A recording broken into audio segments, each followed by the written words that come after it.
শনিবার সকাল 9:30 তেহরানের সুরক্ষিত কমপ্লেক্স। ইরানের ক্ষমতার কেন্দ্রবিন্দুতে পিনপতং নীরবতা। সর্বোচ্চ নেতা আয়াতুল্লাহ খামেনি তখন ভাবতেও পারেননি সিআইএর অদৃশ্য চোখ আর মোসাদের ঘাতক মিসাইল তার দিকেই ধেয়ে আসছে।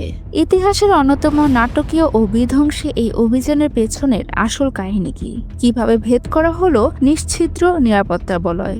তেহরানের হার্টবিট খ্যাত সেই কমপ্লেক্সে তখন চলছিল হাই প্রোফাইল বৈঠক। উপস্থিত ছিল আইআরজিসি প্রধান Mohammad Bakpur, admiral Ali Shamkhani এবং স্বয়ং সর্বোচ্চ নেতা আয়াতুল্লাহ খামেনি। তারা যখন ভাবছিলেন এই নিরাপত্তার দেয়াল অভেদ্য, ঠিক তখনই সিআইএ ও মোসাদ খেলল তার চূড়ান্ত চাল।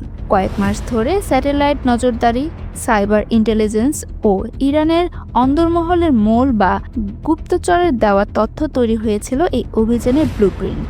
প্রেসিডেন্ট ট্রাম্পের সেই দাম্বুক আমরা জানি খামেনি কোথায়।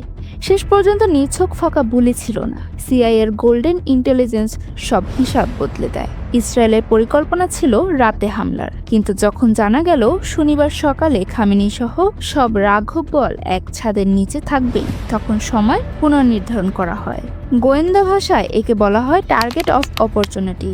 ইসরায়েলি বিমান ঘাঁটি থেকে ভোর 6টায় উড্ডয়ন করে যুদ্ধ বিমানগুলো। সাথে ছিল বাংকার বাস্টার মিসাইল, যা কংক্রিটের দেয়াল ভেদ করে গভীরে বিস্ফোরণ ঘটাতে সক্ষম। উড্ডয়নের 2 ঘন্টা 5 মিনিট পর তেহরান সময় সকাল 9:40 আকাশ ছিঁড়ে ধেয়ে আসে মিসাইল। চোখের পলকে গুড়িয়ে যায় কমপ্লেক্সের প্রধান ভবনগুলো। ধুলো আর ধোঁয়ায় ঢেকে যায় ইরানের ক্ষমতার সনদ।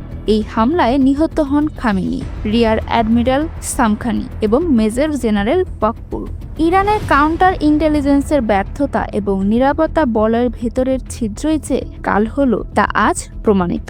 ইরান প্রথমে অস্বীকার করলেও আজ সকালে রাষ্ট্রীয় বার্তা সংস্থা নিশ্চিত করেছে সর্বোচ্চ নেতার মৃত্যুর খবর। প্রযুক্তির এই যুগে তথ্যের আদান প্রদান আর নিখুঁত টার্গেটিং এর যে কোনো দেয়ালকেই ধূলিসাৎ করে দিতে পারে। এই অভিযান তারই জলযন্ত্র প্রমাণ।